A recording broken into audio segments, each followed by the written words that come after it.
لەسەر ئەم بابەتە لەگەڵ میوانەکەم قسە دەکەم بەڕێز کاروان خۆشناو ڕاوێژکاری پێشووی یۆنامی لە عێراق لە مانچسترەوە لەگەڵما. بەڕێز کاروان سپاس کە لەگەڵ کوردستان 24 ئەمە پچڕانی پەیوەندیەکانی نەتەوە یەکگرتووەکانە لەگەڵ عێراق یا گۆڕانکاریە لە چۆنیەتی پەیوەندیەکان یۆنامی چۆن دەتوانێت درێژە بە پەیوەندیەکانی لەگەڵ عێراق بدات؟ بەڵێ سپاس بۆم چاپێکەوتنا. لە ڕاستیە ئەم پرسیارە تا ڕادەیەک ئەکرێت بە شێوازێک جوابی بینەوە کە بڵێین نەخێر کە ئەمە پچڕانی پەیوەندیەکان نەتەوە یەکگرتووەکان نییە لەگەڵ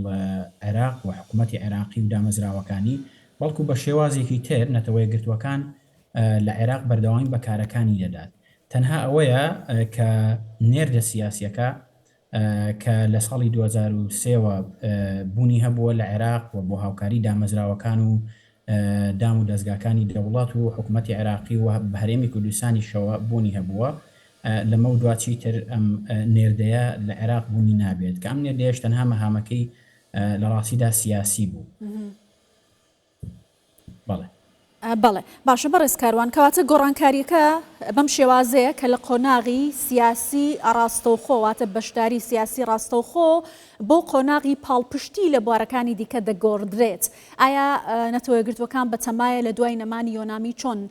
ئەم پەیوەندیانە بگۆڕێت؟ لە چه بوارێکی دیکەدا دەتوانێت هاوکاری عێراق بکات وەکو ڕێزگرتن لە سەروەری عێراق و کاری هاوبەش بەیەکەوە دەمێننەوە؟ بەڵێ بێگومان وەکوتم ڕۆڵی سیاسی نەتەوە یەکگرتووەکان لە عێراقدا کە لە ڕێگەی نێردەکەیەوە یۆنامی جێبەجێ دەکرد ئیتر کۆتایی هات وە خۆتانەزان لە کۆتایی ساڵی 2025 چەند ڕۆژێک لەمەوبەر بە فەرمی کۆتایی بەم پرۆسەیە هات. بەڵام دوای ئەوە ئەو ڕێکەوتنەی کە جەنابتان باسی دەکەن ئەمە لە ساڵی پارەوە لە مانگی یەکی ساڵی پارەوە ئەم ڕێکەوتنە ئیمزاکراوە لەگەڵ حکوومەتی عێراقا وەکو ئامادەکاریەک تا ڕادەیەک بۆ چوونە دەرەوەی یۆنامی لە عێراق بۆی بتوانین بە شێوازێک لە شێوازەکان کارەکانی نەتەوە یەکگرتووەکان بە گشتی لەسەر ئاستی ئاژانسە جۆرا و جۆرەکان بەردەوامی پێ بدرێت. ئەمەش زیاتر لە سەر ئاستی گەشە پێدان دەور ئەبینێت. ئێمە ئازانین کە عێراق جگە لەوەی تا ڕادەیەک سەقامگیری سیاسی و ئەمنی و ئابووری بەخۆی بینیەوە، بەڵام ڕاستیەکەی ئەوەیە کە بەبێ پاڵپشتی و هاوکاری نەتەوە یەکگرتووەکان ئەم دەستکەوتانە بەدینە دەهاتن. بێگومان ئەم پرسیارەی جەنابەت زۆر هەڵەگرێت، بەڵام ئەمێ بە کورتی بڵێن بۆ قۆناغی دوای چونە دەرەوەی چاودێرێکی پڕ بایەخی نێودەوڵەتی لە کاتێکدا دام و دەستگاکانی عێراق لە ڕووی سیاسی و دامەزراوەیی ئەوەی پێی دەوترێ حکومڕانیەکی ڕەشید دەکرێت تا ڕادەیەک بکەونە بۆشاییەوە. با من وا چۆنڵی جوابی پرسیارەکەی جەناب بەمەوە بە پرسیارێکی تر وەک ئەوەی کە بڵێن ئایا لە ماوەی 22 ساڵی ڕابردوودا لە کاتێک لایەنە ناکۆکەکان کێشەیەکیان هەبووە ویستویانە چارەسەری بابەتێک یان کێشەیەک بکەن، هانیان بۆ چێ بردووە؟ بێگومان بۆ نەتەوە یەکگرتووەکان، بۆ نێوەنگیری نەتەوە یەکگرتووەکان لە عێراقدا. بەڵام وەکوتم ڕۆڵی نەتەوە یەکگرتووەکان لە عێراقدا من ناتوانم بڵێم گۆڕانکاری بەسەردادێت، تەنها ئەوەیە کە بەشێکی گرنگی کارەکانی نەتەوە یەکگرتووەکان لە عێراقدا کۆتایی پێهات، ئەویش کە بریتی بوو لە بڵین ئەو ڕۆڵە سیاسیە گرنگەی کە لەسەر ئاسی عێراق هەیبوو. باشە بەڕێز کاروان، ئەم کۆتایی هاتنی ئەرکی یۆنامی لە عێراق لەسەر داوای عێراق بووە. عێراق دەڵێت ئێستا عێراق لە ڕووی ئەمنیەوە سەقامگیرە و خۆی دەتوانێت لە کاروباری سیاسی و لایەنەکانی دیکەدا پشت بەخۆی ببەستێت. ئایا پێت وایە ژنگەی عێراق ئامادەی ئەم کشانەوەی یۆنامی لە عێراق هەیە؟ ئەوەندە سەقامگیری لە عێراق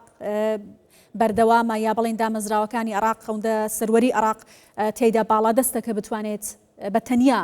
کاروباری ناوخۆی خۆی لە بواری سیاسی و لایەنەکانی دیکە بەرەو پێشەوە ببات؟ بەڵێ ئێمە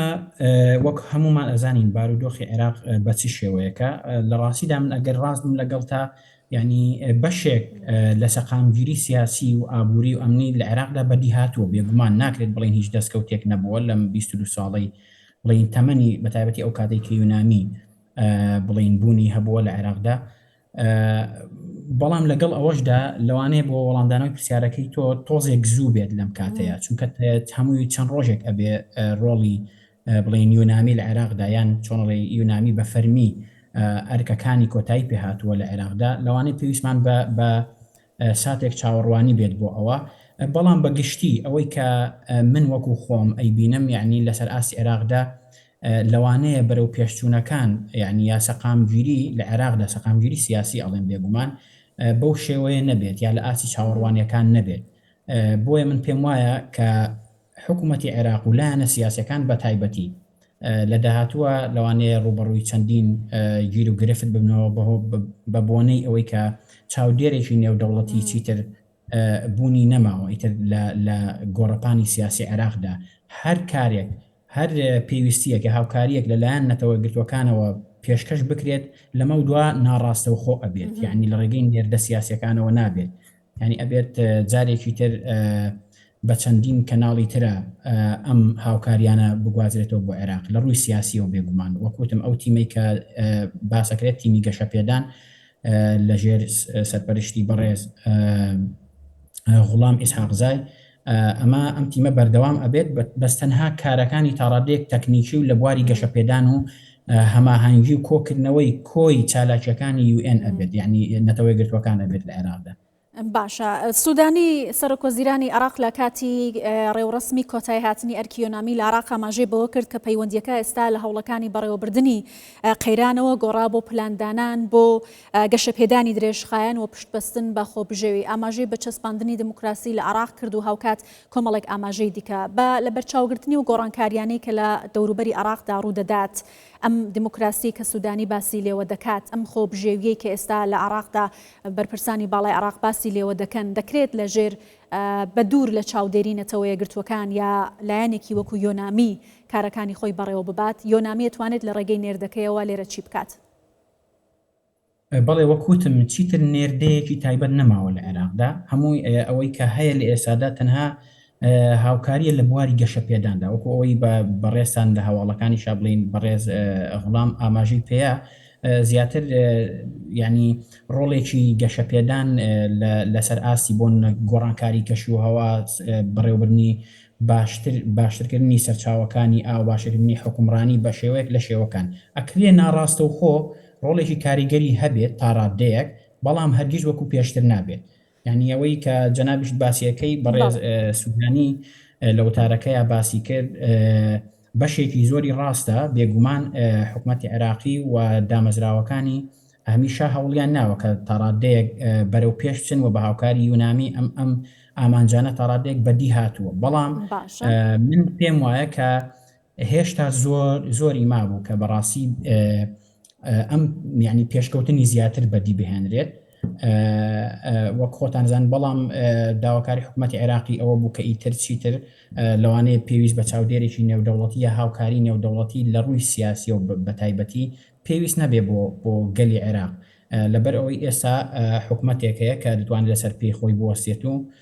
هاوکاری خۆی بکات لە هەموو بوارەکاندا بۆیە پێیان وابوو کە ئەم هاوکاریە چیتر پێویست نییە بەڵام ینی بە لەبەر چاوگرتنی ئەوەی کە بەڕێستان باسیەکەی ینی ئەو قەیرانانەی کە هەیە من پێم وایە بارودۆخەکە بە گشتی بەرەو ئاڵۆزبوون ئەچێت و لەم کاتەیە ئەگەر ئەمە ڕەئی شەخسی خۆشمە بەڕاستی لەوانەیە کاتێکی گونجاو نەبوو بێت بۆ چوونە دەرەوەی یۆنامی لە عێراق. باش ئەگەر لە کۆتاییشتا بپرسم سەبارەت بە نووسنگەکانی یۆنامی لە عێراق ژمارێک نووسنگەی لە بەشە جیاوازەکان لە عێراق هەبووە نزیکەی 700 کارمەند پێما بێ 648 کارمەندی هەبووە نیوەی عێراقی و نیوەی بیانی و ئەمریکی بوونە سەرجەمە نووسنگانەدا دەخرێن و کارمەندەکانیش عێراق بەجێ دەهێڵن ئەوانەی کە عێراقی نین؟ بەڵێ بێگومان ئەو ژمارەی کە باسکە نزیکی 650 ستاف ئەبێت بەشێکی کەمی لەگەڵ ئەو تیمی گەشەپێدانە ئەمێنێتەوە کە پێشتریش هەر بەشە بوون لە یۆنامی بەڵام بەشی هەرە زۆریان کاکرێ بڵین زیاتر لە 600 ستاف یان کارمەندی UN بە کارمەندی ناوخۆیی و نێودەوڵەتیەوە ئەوانەی کە نێودەوڵەتین طبعاً ئەگەڕێنەوە وڵاتی خۆیان یا ئەوە تا لە شوێنێکی تری UN بڵین لە شوێنێکی تری جیهان لە نێردەکانی تری UN دەست بەکار ئەبن بەڵام ئەو بۆ بەشێکی کەمیان چونکە ئێستا خۆتان نەزان لەسەر ئاستی جیهاندا یعنی نەتەوەی گرتوەکان ڕوبەڕووی قەیرانی بودجە و کەمی ستاف بۆتەوە لەم کاتەیە بەڵام بەگشتی هەمویان زۆربەی زۆری ئەو ستافە لەم کاتەیە بێکار ئەبێت. باشە زۆر سپاس دەکەم بەڕێز کاروان خۆشناو ڕاوێژکاری پێشووی یۆنامی لە عێراق لە مانچستەرەوە لەگەڵ کورد و سام 24 بووی زۆر سپاس.